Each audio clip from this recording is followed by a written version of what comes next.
దేవుని సన్నిధికి వచ్చినప్పుడు కూడా మనము ఆశీర్వాదం పొందుకోవాలనే ఆశతో దేవుని సన్నిధికి వస్తూ ఉంటాం. కానీ ఈ రోజుల్లో చాలా కుటుంబాలలో పరిస్థితి ఎలా ఉందంటే, ఎటు చూసినా నష్టము, కష్టము, నాశనము, పాడైపోయిన పరిస్థితి. ఇటువంటి పరిస్థితుల్లో God is giving a call to his people. దేవుడు తన ప్రజలతో ఎలా ఉన్నారో మీరు అలా ఉండండి. ఇక మీ జీవితాలు అలాగే అయిపోవాలి అని డిజైన్ చేయబడ్డ, you are destined to be destroyed అనట్లేదు దేవుడు. కొంతమందట ఎవరైనా నష్టంలో కష్టంలో వారి దగ్గరికి వెళ్తే వారు అంటారంట, మీ తలరాత అలా ఉంది కాబట్టి మీకు అలాగే అవుతుంది, ఇక మీ జీవితాన్ని ఎవరు బాగు చేయలేరు, లేకపోతే పూర్వ జన్మలో మీరు ఏ పాపం చేసుకున్నారో దానికి ఫలితాన్ని ఈ జన్మలో అనుభవిస్తున్నారు అని కొంతమంది అంటారేమో. కానీ దేవుని ప్రజలు నష్టములో, కష్టములో, అవమానకరమైన పరిస్థితుల్లో, పాడైపోయిన పరిస్థితుల్లో, నాశనాన్ని చూస్తున్న పరిస్థితుల్లో దేవుని దగ్గరికి వెళ్తే దేవుడు అంటాడు, మీ పరిస్థితి అలాగే ఉండనిలే, ఇక మీ గతి అంతే, మీ భవిష్యత్తు మారదు అని దేవుడు చెప్పడు. కానీ God says I have a solution to your problem. Hallelujah. దేవుడు అంటాడు, నా దగ్గర మీ సమస్యకు పరిష్కారము ఉంది. హల్లెలూయా. ఈ మాటలు ఆ తర్వాత చెప్పండి. దేవుని దగ్గర పరిష్కారము ఉంది. ఏ సమస్యలకు ఉన్నాయండి? అన్ని సమస్యలకు ఉన్నాయి. హల్లెలూయా. ఏ పరిస్థితులకు ఉన్నాయండి పరిష్కారం? ప్రతి పరిస్థితికి ఆయన దగ్గర పరిష్కారము ఉంది. నువ్వు అనుకుంటున్నావు, నా భర్తని ఇక మార్చలేనేమో, నా కుటుంబ పరిస్థితులు ఇక మారవేమో, నా బిడ్డల భవిష్యత్తు ఇక బాగుపడదేమో, మా ఆర్థిక పరిస్థితుల్లో ఇంక మేము మెరుగుదనాన్ని, మేలైన విషయాలను మేము చూడలేమేమో, ఇక మంచి రోజులు లేవేమో నా జీవితంలో నువ్వు అనుకుంటున్నావు కదా. దేవుడు అంటున్నారు, మీ చుట్టూ, నీ చుట్టూ నష్టము, కష్టము, నాశనము, పాడైపోయిన పరిస్థితి కనబడుతుంది. కానీ దేవుడు అంటున్నాడు, ఐ హ్యావ్ అ సొల్యూషన్. మీకు కావలసిన పరిష్కారము, మీకు కావలసిన విడుదల నా దగ్గర ఉంది. మనం ఏం చేయాలి అని ఆలోచన చేస్తే ఆ పరిస్థితుల్లో చూడండి, 5వ వచనం, మత్తులారా మేలుకొని కన్నీరు విడువుడి. హల్లెలూయా. మత్తులారా అంటే వీళ్ళు ఏదో ఆల్కహాలిక్ డ్రింక్ కన్స్యూమ్ చేసి పడుకున్నారని కాదండి. దేవుని ప్రజలు ఏదో తాగేసి పడుకున్నారని కాదు. God is not talking about the physical slumberness, ఆధ్యాత్మిక భౌతిక పరమైన మత్తు గురించి లేకపోతే నిద్ర గురించి దేవుడు మాట్లాడట్లేదు. కానీ మీ పరిస్థితులు ఇలా ఉన్నా కూడా మీరు ఆత్మీయంగా ఎందుకు మేలు పొందట్లేదు, లేకపోతే మేల్కోవడం లేదు? ఎందుకు ఇంకా పట్టించుకోకుండా ఉన్నారు? ఎందుకు ఇంకా నిర్లిప్తంగా వ్యవహరిస్తున్నారు? ఎందుకు ఇంకా చూసి చూడనట్లు ఇంత నష్టం వచ్చినా, ఇంత కష్టం వచ్చినా స్పందన లేకుండా ఎందుకున్నారు మీరు? ఆధ్యాత్మికంగా మత్తులో ఉన్న వారలారా, మీరు మేల్కోండి. దేవుడు చెప్తున్న మాట, you have to start weeping. కన్నీరు విడవాలి. దేవుని సన్నిధికి వచ్చినప్పుడు మన ప్రార్థనలకు జవాబు రావాలంటే కొన్నిసార్లు మన హృదయం పగిలి కన్నీరు రావాలండి. హల్లెలూయా. కొంతమంది అంటారు, కన్నీరు నాకు రాదండి, అస్సలు రాదండి. నీలో నిజమైన బాధ, వేదన ఉంటే నువ్వు కన్నీరు కార్చకుండా ఉండలేవు. కొంతమంది మనుషుల ముందు కన్నీరు కారుస్తారు కానీ దేవుని ముందు కన్నీరు కార్చరు. కొంతమంది బాత్రూంలోకి వెళ్ళి ఏదో ఒంటరిగా బాధపడుతూ కన్నీరు కారుస్తారు కానీ దేవుని సన్నిధిలో మోకాళ్ళు వేసి కన్నీళ్లు విడిచే అనుభవము చాలా మందికి తెలియదు. దేవుడు అంటున్నాడు, మీరు కన్నీరు విడవండి. ఆ తర్వాత 2వ మాట 5వ వచనంలో, ద్రాక్షరస పానము చేయువారలారా రోదనము చేయుడి. మీరు you are just enjoying your life. ద్రాక్షరసం పానం చేస్తూ మీ జీవితాన్ని చాలా సౌఖ్యకరంగా ఉంచుకుంటూ ఇంత నష్టము, కష్టం మీ చుట్టూ ఉన్నా మీకు చీమ కుట్టినట్టు కూడా లేదు. కానీ దేవుడు అంటున్నాడు, మీరు కన్నీరు విడవండి, మీరు రోదనము చేయండి. 8వ వచనం, పెనిమిటిపోయిన యవ్వనురాలు గోనె పట్ట కట్టుకొని అంగలార్చినట్లు నీవు అంగలార్చుము. You have to weep, you have to cry. మీరు కన్నీరు కార్చండి. 12వ వచనంలో కూడా ఒక మాట ఉంది చూడండి, ద్రాక్ష చెట్లు చెడిపోయెను, అంజూరపు చెట్లు వాడిపోయెను, దానిమ్మ చెట్లును, ఈత చెట్లును, జల్దరు చెట్లును, తోట చెట్లన్నీ వాడిపోయినవి, నరులకు సంతోషమేమియు లేకపోయెను. 13వ వచనం, యాజకులారా గోనె పట్ట కట్టుకొని అంగలాచుడి, బలిపీఠమునొద్ద పరిచర్య చేయువారలారా రోదనము చేయుడి. ఎందుకు ఏడవమంటున్నాడు దేవుడు? కన్నీరు ఊరికే వస్తుందండి? కన్నీరట ఈ ప్రపంచంలో దొరికే లిక్విడ్స్ అన్నిట్లో చాలా కాస్ట్లీ లిక్విడ్ అంటండి. కన్నీరు ఈ ప్రపంచంలో దొరికే లిక్విడ్స్ అన్నిట్లో, కొంతమంది అంటారేమో మర్క్యూరీ, పాదరసం చాలా ఎక్స్పెన్సివ్ అండి. మన థర్మామీటర్స్లో చూస్తాం కదండి మర్క్యూరీ. టెంపరేచర్ మనకు చూపిస్తూ ఉంటుంది, మర్క్యూరీ. కొంతమంది అనుకుంటారు ఈ పాదరసం చాలా విలువైనదని. మరి కొంతమంది అనుకుంటూ ఉండొచ్చు పర్ఫ్యూమ్స్, చాలా ఎక్స్పెన్సివ్ పర్ఫ్యూమ్స్ ఉంటాయి, చిన్న బాటిలే కొన్ని వేల రూపాయలు. సో పర్ఫ్యూమ్స్, ఆ లిక్విడ్ చాలా కాస్ట్లీ ఏమో అంటే కాదండి, కన్నీళ్లు చాలా విలువైనవి. ఎందుకంటే ఒక్క కన్నీటి బొట్టు బయటకు రావాలంటే హృదయంలో ఎంతో బాధ ఉంటే అప్పుడు ఒక్క కన్నీటి బొట్టు బయటకు వస్తుంది.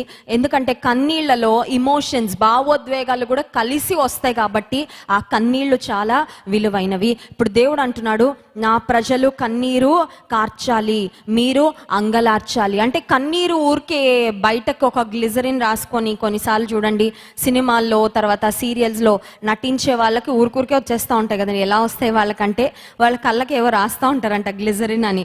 సో అలాంటివి రాసినప్పుడు కళ్ళు బాగా మండిపోయి వాళ్ళ కన్నీళ్ళు వచ్చేస్తూ ఉంటాయి. సరే, కన్నీళ్ళు కారుస్తూ ఉంటారు, అది కేవలం యాక్షన్ మాత్రమే. ఇప్పుడు దేవుడు చెప్తున్న అంగలార్చండి, రోదనము చేయండి అంటే అర్థం ఏంటంటే పశ్చాత్తాపముతో రోదనము చేయండి. ఎక్కడ తప్పిపోయారో, ఎక్కడ దేవునికి ఆయాసం కలుగచేశారో, ఎక్కడ మార్గాన్ని విడిచి వెళ్ళారో, ఎక్కడ దేవుని మాటలు ధిక్కరించడం వల్ల ఈ నష్టము ఈ నాశనము మీకు వచ్చిందో ఆ పరిస్థితిని ఒక్కసారి జ్ఞాపకం చేసుకొని దేవుని సన్నిధిలో పశ్చాత్తాపముతో ప్రార్థన చేస్తే దేవుడు తన కనికరాన్ని చూపిస్తాను అని వాగ్దానం చేస్తున్నాడు. యోవేలు గ్రంథం 2వ అధ్యాయము 12వ వచనంలో దేవుడు ఒక మాట చెప్తున్నారు చూడండి. యోవేలు గ్రంథం 2వ అధ్యాయము 12వ వచనం, ఇప్పుడైనను మీరు ఉపవాసం ఉండి కన్నీరు విడుచుచు దుఃఖించుచు మనఃపూర్వకముగా తిరిగి నా యొద్దకు రండి, ఇదే యెహోవా వాక్కు. హల్లెలూయా.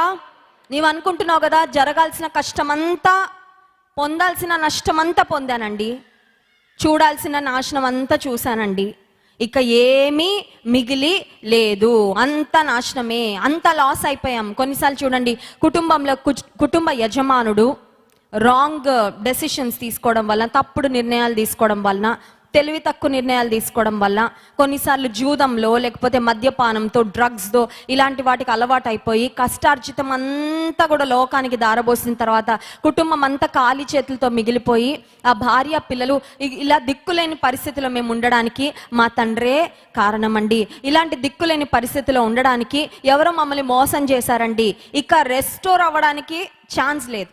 అంటే పోగొట్టుకున్నవి, కోల్పోయినవి మళ్ళీ మేము పొందుకోవడానికి అవకాశమే లేదు అన్న స్థితిలో ఉంటే దేవుడు అంటున్నాడు, ఆలస్యమైంది ఏమీ లేదు, ఇప్పుడైనా, అట్లీస్ట్ నౌ.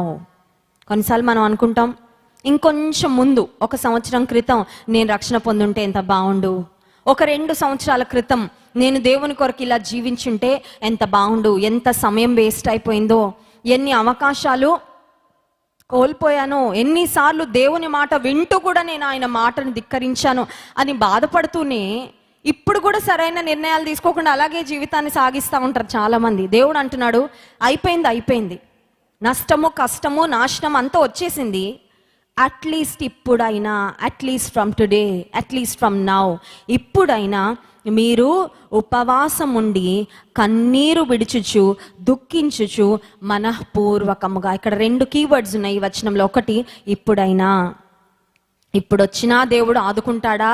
ఎస్. ఇప్పుడొచ్చినా దేవుడు క్షమిస్తాడా? ఎస్. ఇప్పుడొచ్చినా దేవుడు కోల్పోయిన ఆశీర్వాదాలని తిరిగి దయచేస్తాడా? ఎస్, ఖచ్చితంగా. ఆలస్యం అయిపోలేదా? ఆలస్యం అయింది కానీ but God has a way to compensate. Hallelujah. నీ నష్టాన్ని, కష్టాన్ని, నువ్వు కోల్పోయిన వాటిని మళ్ళీ నీకు తిరిగి ఎలా ఇవ్వాలో ఆయనకు ఒక మార్గము ఉంది, ఆయనకు ఒక ప్రణాళిక ఉంది. కానీ నువ్వు చేయాల్సింది ఏంటంటే ఇప్పుడైనా సరే దేవుని దగ్గరికి వచ్చట మనఃపూర్వకముగా ఆయన యొద్దకు. ఎవరో వెనుక నుండి తోస్తే కాదండి. కొన్నిసార్లు కొంతమంది మందిరానికి ఎందుకు వస్తారంటే ఎవరో బలవంతం మీద వస్తారు, లేకపోతే చేయకపోతే ఏమైపోద్దో, ప్రార్థన చేసుకోకపోతే ఏమైపోద్దో, బైబిల్ చదువుకోకపోతే ఏమైపోద్దో, బయటికి వెళ్తే ఏమైనా యాక్సిడెంట్ అవుతుందేమో, లేకపోతే చదువులో ఫెయిల్ అయిపోతానేమో, లేకపోతే ఉద్యోగంలో ఏదో ఇబ్బంది వస్తుందేమో. అట్లా కాదండి, దేవుడు ఆయన యొద్దకు మనం రావాలని కోరుకుంటుంది, మనఃపూర్వకంగా రావాలంట. హల్లెలూయా. అంటే మనకి ఎవరు జ్ఞాపకం చేయక్కర్లేదన్నమాట, మనల్ని ఎవరు బలవంత పెట్టక్కర్లేదన్నమాట. ఎంతో సంతోషముతో, ఎంతో ఉత్సాహముతో, హృదయపూర్వకంగా, with a willingness of heart, పరిపూర్ణంగా మన హృదయం దేవుని వైపు తిరిగి పశ్చాత్తాపడి ఆయన వద్దకు వస్తే దేవుడు ఏం చేస్తాడంటే యోవేలు గ్రంథం 2వ అధ్యాయము 13వ వచనం, మీ దేవుడైన యెహోవా కరుణా వాత్సల్యములు గలవాడును శాంతమూర్తియు అత్యంత కృపగలవాడునయుండి తాను చేయనుద్దేశించిన కీడును చేయక పశ్చాత్తాపపడును గనుక మీ వస్త్రములు కాక మీ హృదయములను చింపుకొని ఆయన తట్టు తిరుగుడి. హల్లెలూయా.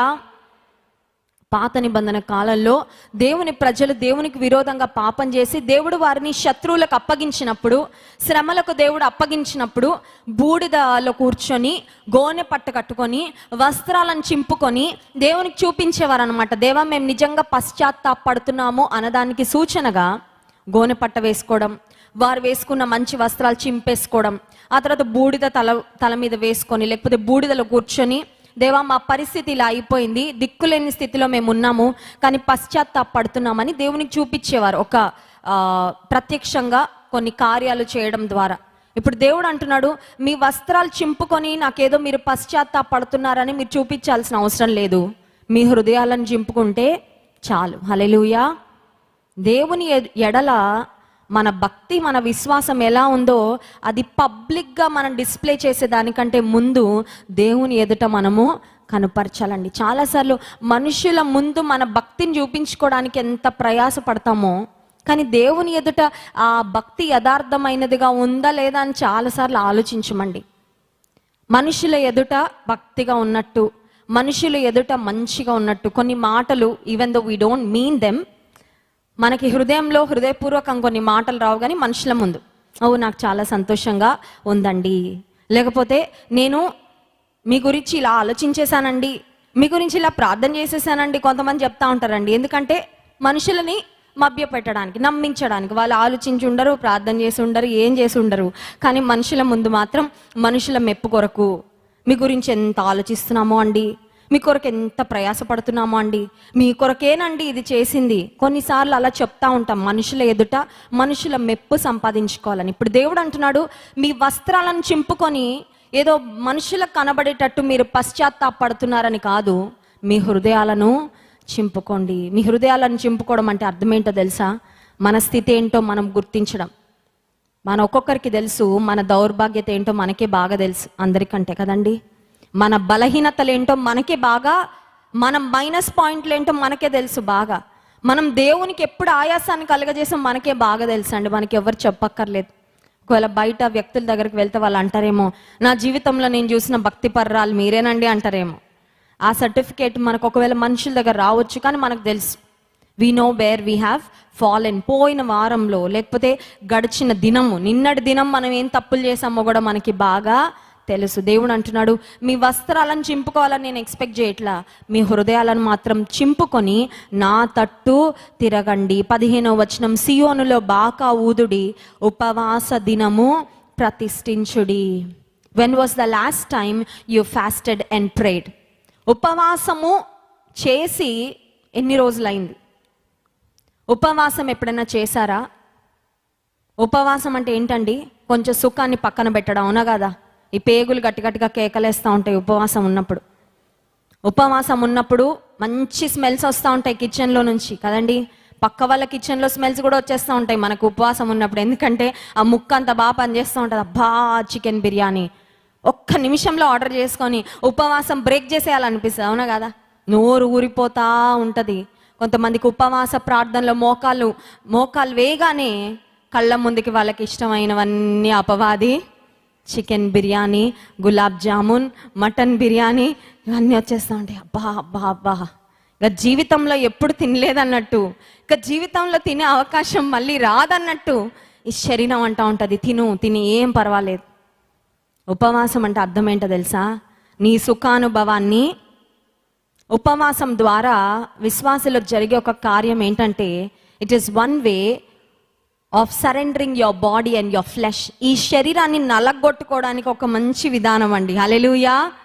ఈ శరీరాన్ని నలగొట్టకపోతే ఈ శరీరం కొన్నిసార్లు దేవుని మాటకు కూడా మనకి విధేయత చూపడానికి సహకరించదు. చూడండి, బాగా తిని బాడీ పెంచేస్తూ ఉంటే మోకాలు వేయడానికి కూడా ఈ బాడీ అంటది, అబ్బా కాళ్ళు నొప్పులు కదా, కూర్చొని చేసుకో ప్రార్థన అంటది. కొన్ని రోజుల యొక్క కూర్చొని చేసుకున్న ప్రార్థన కొంతమందికి ఎలా అయిపోద్ది తెలుసా? పడుకొని చేసుకుంటారు వీళ్ళు, ఇంకొక వేరే లెవెల్ అండి అర్థమవుతుందండి? సుఖానుభవం ఎక్కువ అయిపోయి యేసుక్రీస్తు ప్రభువు మోకాళ్ళలోని ప్రార్థన చేశాడు. ఆయన దేవాది దేవుడు అయిండి మానవ రూపిగా ఈ లోకానికి వచ్చినప్పుడు ఆయన మోకాళ్ళలోని ప్రార్థన చేసి మన కొరకు మాదిరి ఉంచితే, చాలామంది ఈ రోజుల్లో ఎలా తయారైపోతున్నారంటే కూర్చొని సోఫాలో కాళ్ళు జాపుకొని కదండి, సోఫాలో కూర్చొని కాళ్ళు టీపాయ్ మీద పెట్టుకొని ప్రార్థన. అది ప్రార్థనేనా? లేకపోతే మంచిగా డబుల్ కాట్ మంచం మీద పడుకొని ఏసీ వేసుకొని ఒక మంచి దుప్పటి కప్పుకొని ప్రభువా అని ప్రార్థన. అది దేవుని ఎడల వినయంతో చేసే ప్రార్థన కాదు, కానీ లెక్క లేకుండా చేసే.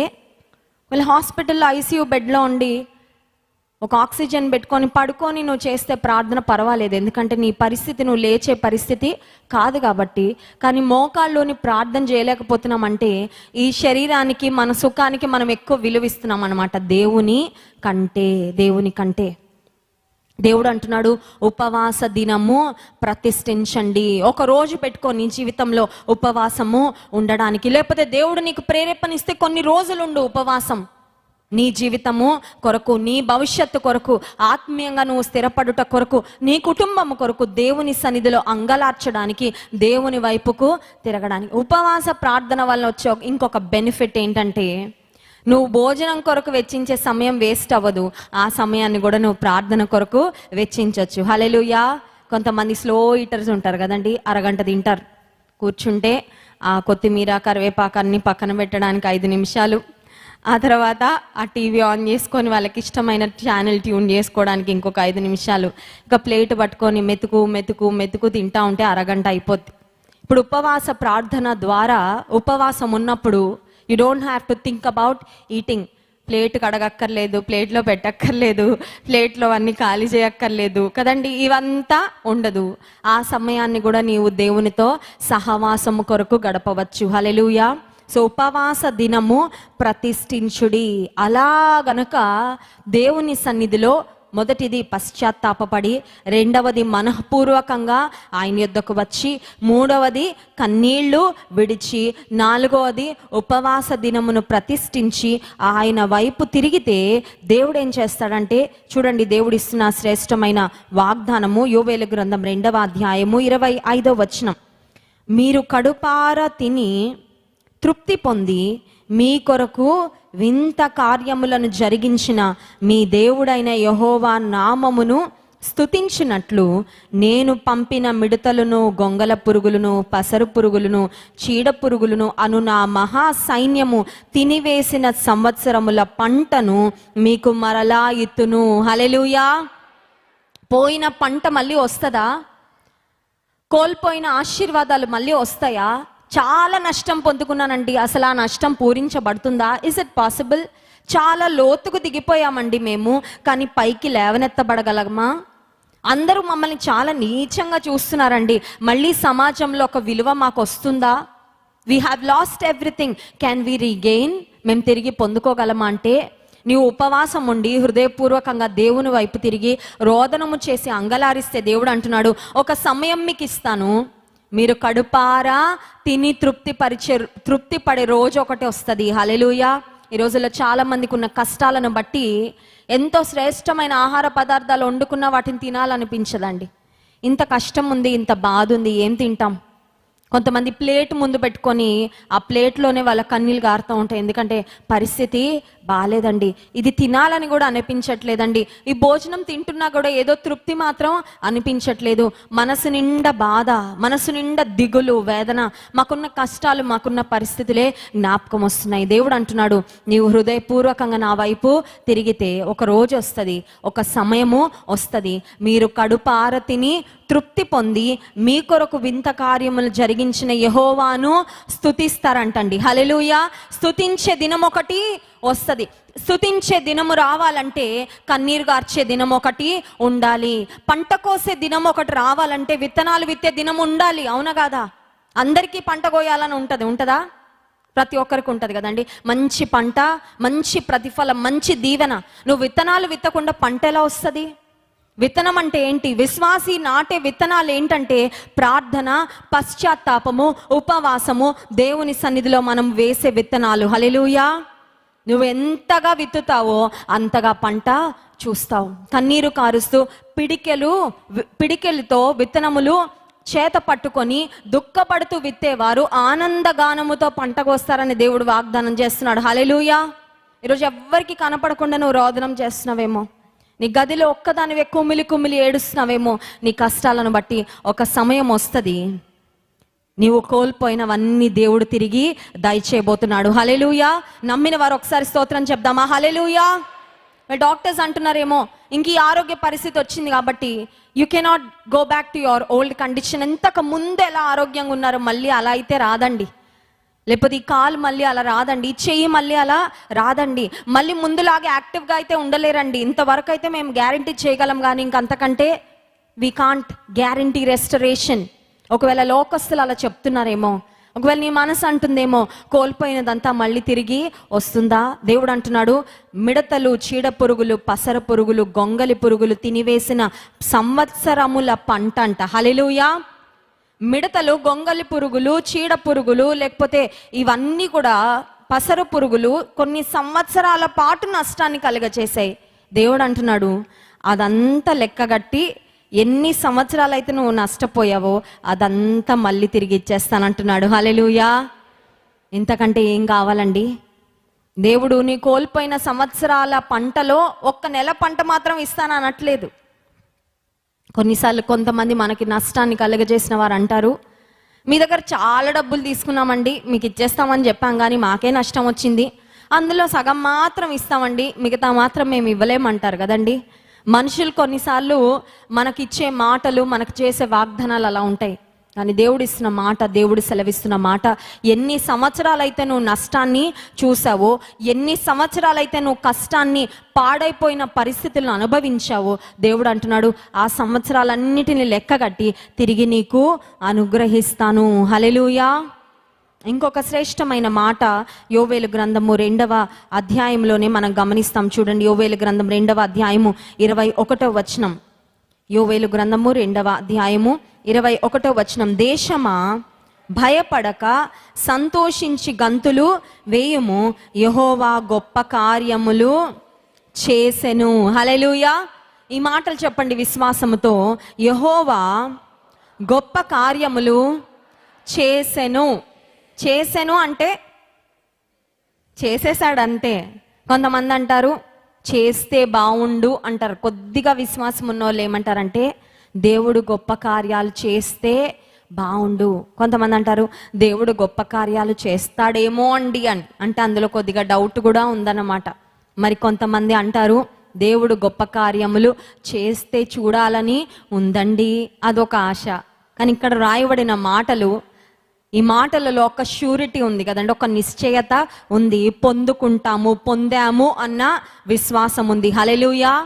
మేలు కలగక ముందే మేలు చేసావు ప్రభు అని స్తుతించు. హల్లెలూయా. ఇది చాలా వింతగా అనిపిస్తుందండి. నీకు ఇంకా అవ్వలే పెళ్ళి, కానీ నువ్వు శ్రేష్టమైన వ్యక్తితో నా వివాహం చేసేసావు ప్రభా. అవ్వలేదు కానీ నేను చూస్తున్నా, I'm seeing with eyes of faith. విశ్వాస నేత్రాలతో చూస్తున్నానని స్తుతించు.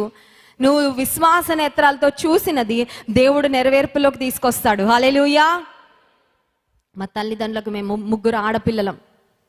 అయితే మా సంఘంలో కొంతమంది ఆంటీ వాళ్ళు ఉండేవాళ్ళు. వారు ఎప్పుడు ఒక ప్రార్థన చేస్తుండేవారు. అదేంటంటే, మా పాస్టర్ గారికి దేవా 3 ఆడపిల్లల్ని ఇచ్చావు, కానీ నువ్వు ఎవ్వరికి అన్యాయం చేయవు. 3 ఆడపిల్లని ఇచ్చాడంటే ఒక ఉద్దేశంతోనే దేవుడు ఇస్తాడు. ఆడపిల్లలు ఉన్నోళ్ళు ఏం బాధపడాల్సిన అవసరం లేదు. దేవుడు ఇచ్చిన బిడ్డల బహుమానాలు అంతే. హల్లెలూయా. వారే మన ఆస్తి. సో వారు ఒక ప్రార్థన చేస్తూ ఉండేవారు. ఏమనంటే, మా పాస్టర్ గారికి 3 ఆడపిల్లల్ని ఇచ్చావు, కొడుకులు లేరు కాబట్టి కొడుకులు లాంటి అల్లుళ్ళ నీవు ప్రభు అని ప్రార్థన చేసేవాళ్ళు. హల్లెలూయా. అల్లుళ్ళు కాదు, వాళ్ళు కొడుకుల్లాగే ఉండాలి. కొడుకులు లాంటి అల్లుళ్ళు ఎప్పుడు చేసేవారు ఆ ప్రార్థన. ఈరోజు నేను చెప్పగలనండి, దేవుని సన్నిధిలో మా అక్కకు, నాకు, మా చెల్లికి దేవుడిచ్చిన మరి భర్తలు కొడుకులు లాంటి, కొడుకుల కంటే శ్రేష్టమైన అల్లుళ్ళని ఇచ్చాడు దేవుడు. హల్లెలూయా. మా తల్లిదండ్రులకి కొడుకులు లేరనే బాధే లేదండి. ఎందుకంటే కొడుకుల కంటే అమితంగా ప్రేమించి, గౌరవించి, వారి బాగోగులను చూసుకొని సన్మానించే అల్లుళ్ళని దేవుడిచ్చారు. ఎందుకు ఈ మాట చెప్తున్నానంటే, కొన్నిసార్లు నీవు దేవునిలో కొనసాగుతున్నప్పుడు కొన్ని ఇబ్బందికరమైన పరిస్థితులు వచ్చినప్పుడు నీకు అనిపిస్తుంది, ప్రభువా ఎందుకు పరిస్థితి. ప్రభా ఎందుకీ కష్టము, ప్రభా ఎందుకీ ఇబ్బంది? దేవుడు అంటున్నాడు, నువ్వు కష్టము నష్టం ఒకవేళ పొందుకున్నావేమో, కానీ నువ్వు నా దగ్గరకు వస్తే నువ్వు ఏది కోల్పోయావో, ఏది నీకు లేదని బాధపడుతున్నావో దాన్ని రెట్టింపుగా నీకు అనుగ్రహిస్తాను అంటున్నాడు. హల్లెలూయా. పసర పురుగులు, మిడతలు, ఆ తర్వాత గొంగళి పురుగులు. నువ్వు అనుకుంటున్నావేమో ఎట్టు చూసినా శత్రువులండి, నాకు ఎట్టు చూసినా నాశనం చేయాలని చూసేవాళ్ళే, ఎట్టు చూసినా మా నాశనం కొరకు ఎదురు చూసిన వాళ్ళే ఉన్నారు. నిజమే, వాళ్ళని చూసి జెన్యూన్గా సంతోషపడేవారు తక్కువ మంది ఉంటారంట, బాధపడేవారు ఎక్కువ మంది ఉన్నారంట. అలా ఉందండి సమాజం. నేను మందిరం గురించి చెప్పట్లేదు. మందిరంలో దేవుని బిడ్డల మనందరం ఒక ఆత్మీయ కుటుంబం కాబట్టి వి రిజాయిస్. ఎవరైనా దేవుడు ఆశీర్వదిస్తే మనం ఆనందిస్తాం, సంతోషిస్తాం. కానీ ఈ లోకంలో మనం గమనించినట్లయితే ఒకరు బాగుపడుతుంటే ఏడ్చేవాళ్ళు ఎక్కువ ఉంటారు, ఆనందపడే వారి కంటే ఏడ్చేవారు. వీళ్ళు మళ్ళీ ఎప్పుడు పడిపోతారా అని చూసేవాళ్ళు, వీళ్ళని ఎలా పడగొట్టాలా అని చూసేవారు. ఇప్పుడు ఈ మిడతలు, గొంగలి పురుగులు, పసర పురుగులు ఇవన్నీ కూడా నాశనాన్ని కలుగచేస్తున్న మహా సైన్యం అని చెప్పుకుంటే, దేవుడు ఆ సైన్యం అంతటిని ప్రక్కకి తోసేసి దేవుడు తన ప్రజలకు విజయాన్ని ఇస్తానని వాగ్దానం చేస్తున్నాడు. హల్లెలూయా. దేశమా, యోవేలు గ్రంథం 2వ అధ్యాయం 21వ వచనం, దేశమా భయపడక సంతోషించి గంతులు వేయము, యెహోవా గొప్ప కార్యములు చేసెను. హల్లెలూయా. నీ భవిష్యత్తును గురించి నీకు భయం ఉందా? మీ చేయత్తక్కర్లేదు, మీ మనసులో చెప్పుకోండి జవాబు. ఉందా? Were you scared about your future any time? ఎప్పుడైనా భయం వచ్చిందా? I know what it means. నాకు వచ్చిందండి కొన్నిసార్లు నా జీవితంలో భవిష్యత్తు ఏమవుతుందో. కానీ ఈరోజు నేను చెప్పగలను, దేవుని మీద ఆధారపడుతూ ఉండగా నాకు ఇంత కూడా భయం లేదండి. Hallelujah. Because I know my life is in God's hands. నా జీవితం నా దేవుని చేతిలో. భయపడను. దేవుడు అంటున్నాడు, దేశమా అంటే ఇజ్రాయెల్ దేశంతోనో లేకపోతే ఐగుప్తు దేశంతోనో అమెరికా దేశంతోనో కాదు చెప్తుంది. దేశమా దగ్గర మన పేరు రాసుకోవాలి. అర్థమవుతుందండి? దేశమా దగ్గర మీ పేరు రాసుకొని చదవండి ఆ మాట. యోవేలు గ్రంథం 2వ అధ్యాయము 21వ వచనం చదవాలి. దేశమా భయపడక సంతోషించి గంతులు వేయుము, యెహోవా గొప్ప కార్యములు. గంతులు వేసే అనుభవం, సంతోషంతో గంతులు వేసే సమయం ఎప్పుడు వస్తుందంటే, కన్నీరు కారుస్తూ రోదనం చేస్తూ దేవుని వద్దకు హృదయపూర్వకంగా తిరిగి వచ్చినప్పుడు. ఇది లేకుండా అది రాదండి. చాలా మందికి ఇది వద్దుగా నాదే కావాలి, అవునా? ప్రార్థన చేసే అనుభవం వద్దు, విశ్వాసంలో ఎదిగే అనుభవం వద్దు, దేవుని కొరకు సమర్పణపూర్వకంగా జీవించే అనుభవం వద్దు, విత్తనాలు విత్తడం వద్దు, కానీ పంట కోయడం మాత్రం కావాలి. They are only dreaming about reaping a great harvest. దేవుడు అంటాడు, నీకు పెద్ద పంట కావాలా? ముందు నువ్వు మోకాళ్ళు వేయి, ముందు హృదయపూర్వకంగా నా వైపు తిరుగు, ముందు పశ్చాత్తాపడు. నేను ఏం చేయలేదు తప్పు అన్నట్టు తిరగద్దు. నువ్వు నీ హృదయాన్ని చింపుకొని నా దగ్గరికి రా. దేవుడు ఎవరిని చూసి మెచ్చుతాడంటే, దేవుడు ఎవరిని చూసి ఆనందిస్తాడంటే, దేవుడు ఎవరికి తన కరుణా కటాక్షములను బహు శ్రేష్టమైన విధానంలో ఎవరి మీద కుమ్మరిస్తాడంటే, హృదయపూర్వకంగా ఆయన వైపుకు తిరిగి పశ్చాత్తాపపడే వారికండి. ఈ రోజుల్లో మనుషులకి కవరప్ ఎక్కువైపోయింది కదండి. కవరప్ అంటే చేసేయడము, అదంతా సర్దేయడం కదా, చేసినా చేయనట్టు. ఒకసారి అంటే ఒక పిల్లోడు వాళ్ళ మమ్మీ చెప్పిందంట, బజార్కి వెళ్ళొస్తాను నాన్న, నువ్వు ఇంట్లో ఉండి చక్కగా హోంవర్క్ చేసుకో, నాన్న లేడు కాబట్టి తాళం వేసేసి వెళ్తాను బయట, నువ్వు చక్కగా హోంవర్క్ చేసుకొని మంచిగా ఉండు. ఆ షెల్ఫ్లో పైన నేను లడ్డూలు పెట్టాను ఒక డబ్బాలో, అవి మాత్రం ముట్టుకోవద్దని చెప్పిందంట. వీడు అనుకున్నాడు, అమ్మ అడ్రస్ కూడా చెప్పేసింది, నాకు అవి తీసుకోవడం చాలా ఈజీ అనుకున్నాడు. సరే అమ్మ వెళ్ళిపోగానే హడావిడిగా ఒక చైర్ లాక్కున్నాడు. వాడికి అందదు ఆ షెల్ఫ్, ఎందుకంటే చాలా ఎత్తుగా ఉంది, వీడు ఇంతే ఉంటాడు. సరే చైర్ లాక్కున్నాడు, షెల్ఫ్ దగ్గరికి వెళ్ళాడు, ఆ లడ్డు తినేశాడు. ఆ లడ్డు తినక ముందు ఆ ప్రక్కన యేసుక్రీస్తు ప్రభు ఫోటో ఒకటి ఉండేదంట వాళ్ళ ఇంట్లో, దానికి ఒక క్లాత్ వేసేసాడంట. క్లాత్ వేసాడు, కుర్చీ వేసేసాడు, ఎక్కేశాడు. లడ్డు తినేసి మూతి నీట్గా తుడిచేసుకున్నాడు. ఎందుకంటే మరి కంగారుగా తిన్నప్పుడు మూతి చుట్టూ అంటుకుంటుంది కదా, అదంతా కడిగేసుకొని చేతులు బాగా కడిగేసుకొని ఫ్రెష్గా ఎదురు చూస్తున్నాడు అమ్మ రాగానే నాకేమీ తెలియదని చెప్దామని. సరే అమ్మ వచ్చింది పని అయిపోయాక. నాన్న లడ్డు తిన్నావా? అస్సలు తినలేదు మమ్మీ, నాకు సంబంధమే లేదు. అమ్మ లెక్క చూసుకోదు కదా, ఎన్ని లడ్లు పెట్టిందో లెక్క చూసుకోదు. ఒక లడ్డు తింటే తెలియని కూడా తెలియదు కదా, అది ఎంతవరకు ఉందో అంతవరకు ఉన్నట్టు అనిపిస్తుంది. కానీ అమ్మకి 2 దొరికినాయి. ప్రూఫ్లు ఏంటి? ఏసే పటానికి ఒక టవల్ వేసాడు, ఆ కుర్చీ తీయడం మర్చిపోయాడు వీడు. పాపం కంగారులో మూతి తుడుచుకున్నాడు కానీ కుర్చీ తీయడం మర్చిపోయాడు. అమ్మకి రెడ్ హ్యాండెడ్గా దొరికేశాడు. అప్పుడు అమ్మ అడిగింది, వాట్ అబౌట్ దిస్? ఇదేంటి నాన్న అంటే మాట్లాడట్లేదు ఇంకా. ఎందుకంటే చాలాసార్లు దేవుని కళ్ళు కప్పి నేను బాగానే ఉన్నానులే అన్నీ చేసే సర్దేస్తున్నా బాగా నీట్గా, ఐఎమ్ కవరింగ్ అప్ అని అనుకుంటా ఉంటాం. కానీ మన మనస్సాక్షి మనల్ని గద్దించట్లేదా? చాలామంది తమ మనస్సాక్షిని అదిమి పెట్టేస్తూ ఉంటారండి. మనస్సాక్షి గద్దిస్తున్నా కూడా ఆ మనస్సాక్షిని చంపేస్తారు. దొంగలు, హత్యలు చేసేవాళ్ళు, భయంకరమైన కూనీలు చేసేవాళ్ళు కూడా వాళ్ళ మనస్సాక్షిని వాళ్ళు సైలెన్స్ చేసేస్తారు. అందుకే వాళ్ళకి ఏం అనిపించదు. Maybe first time, second time చేసేటప్పుడు మనస్సాక్షి గద్దిస్తుందేమో, రాను రాను మనస్సాక్షిని వాళ్ళు చంపేస్తారు. ఒక మనస్సాక్షి ఒక స్పందన లేకుండా అయిపోద్ది. ఒక మృగంలాగా, చూడ్డానికి మనుషుల్లాగే ఉంటారు కానీ ఒక మృగంలాగా చేసుకుంటా వెళ్ళిపోతూ ఉంటారు. కానీ ప్రతి విశ్వాసికి 2 విషయాలు ఉన్నాయండి. ఒకటి, మన మనస్సాక్షి దేవుడిచ్చిన గిఫ్ట్ మనల్ని గద్దించడానికి. రెండవది, మనలో నివసించే పరిశుద్ధాత్మ దేవుడు. హల్లెలూయా. మనస్సాక్షి థర్మామీటర్ లాంటిది. మనస్సాక్షి ఓన్లీ గద్దిస్తుంది తప్పు చేసినప్పుడు. This is not right, you are not suppose to do this, ఇలా చేయకూడదు కదా నువ్వు అని మనస్సాక్షి గద్దిస్తుంది. కానీ పరిశుద్ధాత్మ దేవుడు గద్దించటమే కాదు, తప్పు చేయకుండా ఉండడానికి కూడా శక్తిని పరిశుద్ధాత్మ దేవుడు అనుగ్రహిస్తాడు. హల్లెలూయా. సో విశ్వాసికి దేవుడిచ్చే బోనస్ అదనమాట. నీ మనస్సాక్షి నిన్ను గద్దించడం మాత్రమే కాదు, పరిశుద్ధాత్మ దేవుడు నీలో ఉండి నిన్ను బలపరుస్తాడు. ఏది చేయకూడదో దాన్ని చేయకుండా ఉండడానికి, సరి అయినది దైవ చిత్తానుసారమైనది చేయటానికి పరిశుద్ధాత్మ దేవుడు మనకు సహాయము అనుగ్రహిస్తాడు. ఉదయకాల సమయంలో నీకున్న పరిస్థితులు ఏమైనప్పటికీ దేవుడు తన వాక్యము ద్వారా సెలవిచ్చినట్లుగా మన హృదయాన్ని చింపుకొని పశ్చాత్తాపముతో ఆయన వద్దకు వస్తే ఆయన కరుణా వాత్సల్యతలు కలిగిన దేవుడంట. దేశమా భయపడక సంతోషించి గంతులు వేయము. దేవుడు అంటున్నాడు, మీరు మనఃపూర్వకంగా తిరిగి నా యుద్ధకు వస్తే నేను నిశ్చయముగా గొప్ప కార్యాలు చేస్తాను. అవకాశం ఉన్న వారందరూ మోకరించండి. దేవుని సన్నిధిలో సమయం గడుపుదాం. ఈ సమయము మనము ఏవి పొందుకోవాలో అవి అడగడానికి కాదండి. ఆఖరిలో మనం అడుగుదాం మనకేం కావాలో. బట్ ఈ సమయము మీ వస్త్రములు కాక మీ హృదయాలను చింపుకోండి అని దేవుడు చెప్పిన ఆ మాట నెరవేర్చడానికి మనం మోకరించాం. ప్రభువా,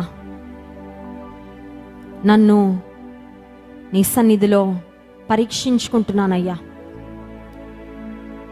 ఇంత నష్టం, ఇంత కష్టము, ఇంత ఇబ్బంది నాకు కలగడానికి నా అవిధేయత కారణము, నా అజాగ్రత్త కారణం, నా తొందరపాటే కారణము, నా ఓవర్ కాన్ఫిడెన్సే కారణము, నాలోని అహంభావమే కారణము, నాలో ఉన్న ఎదురాడే స్వభావమే కారణం ప్రభువా అని దేవుని సన్నిధిలో ఒక్కసారి పశ్చాత్తాపపడదాం. మనఃపూర్వకంగా ఆయన వద్దకు తిరిగి వస్తే, రోదనము చేస్తూ కన్నీరు విడిస్తే దేవుడు అంటున్నాడు, నీవు నష్టపోయినదంతా నీకు తిరిగిస్తాను, నీవు కోల్పోయినదంతా నీకు తిరిగి దయచేస్తాను. Whatever you have lost, maybe you are thinking you have lost too much in life. చాలా కోల్పోయాను అమ్మా, తిరిగి వస్తుందా అది అని అడుగుతున్నావా? దేవుడు అంటున్నాడు, నిశ్చయముగా గొంగలి పురుగులు, పసర పురుగులు, మిడతలు తినివేసిన పంట, సంవత్సరాల కొలది అవి తినిన పంటను నీకు తిరిగి ఇస్తానని దేవుడు వాగ్దానం చేస్తున్నాడు.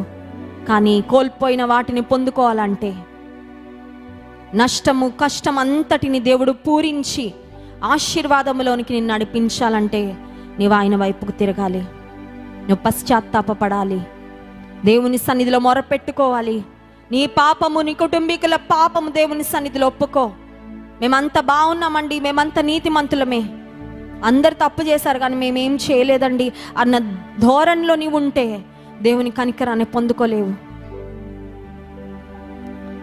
ప్రభువా, నీకు విరోధంగా నేను పాపం చేశానయ్యా, నీ బిడ్డను అనిపించుకోవడానికి నేను అర్హురాల్ని కాదు ప్రభువా. అట్టి పశ్చాత్తాప హృదయం నీకుందా? ఉంటే దేవుని సన్నిధిలో స్వరమెత్తి చెప్పు, నోరు తెచ్చి చెప్పు తండ్రితో. మన దేవుడు కరుణా వాత్సల్యతలు కలిగిన దేవుడు. ఆయన హృదయాన్ని మార్చుకొని మనము పొందనర్హులమైన ఆ శాపము, నష్టం ఏదైతే ఉందో అది మనకివ్వకుండా దేవుడు తన కృపను కుమ్మరించేవాడు. ఇదిలో పశ్చాత్తాపముతో నీ వైపు తిరుగుతున్నాం ప్రభువా. మా తప్పిదములు, మా దోషములు, మా అతిక్రమములు, మా గర్వము, మా విధేయత నీ సన్నిధిలో ఒప్పుకుంటున్నామయ్యా. నీ పరిశుద్ధ రక్తముతో మమ్మల్ని కడగండి ప్రభువా. మా హృదయాలలోని రక్తాన్ని ప్రోక్షింపచేయండి అయ్యా. మా జీవితాలను పవిత్రపరచండి. లోకాన్ని ఆశించి నిన్ను విడిచిపెట్టి వెళ్ళిన అనుభవాలను మన్నించయ్యా. నీకన్నా ఎక్కువగా లోకాన్ని ప్రేమించి నీకిచ్చిన మాటను మేము తప్పిపోయి అపనమ్మకస్తులుగా ఎప్పుడు ప్రవర్తించామో ప్రభా, ఆ ప్రతి పరిస్థితిని సన్నిధిలో ఒప్పుకుంటున్నామయ్యా. మమ్మల్ని కడగండి అయ్యా, పరిశుద్ధపరచండి ప్రభా. హిస్సోపుతో నా పాపమును కడుగుము, హిమము కంటే తెల్లగాగునట్లు నన్ను పరిశుద్ధపరచని రాజైన దావీదు నీ సన్నిధిలో మొరపెట్టాడు ప్రభా. మేము అడుగుతున్నామయ్యా, మా అవసరాల కొరకు అడగడం కంటే మునుపు మా హృదయ శుద్ధి కొరకు అడుగుతున్నామయ్యా. మా పాపములను కడగండి అయ్యా, పరిశుద్ధపరచండి తండ్రి. హిమము కంటే తెల్లగాగునట్లు మా హృదయాలను, మా జీవితాలను మేము శుద్ధి చేయండి. మిమ్మల్ని ఆరాధించి స్తుతించబోతుండగా ఆరాధన ఆత్మతో మమ్మల్ని నింపుమని యేసు నామమున ప్రార్థిస్తున్నాం తండ్రి. ఆమేన్.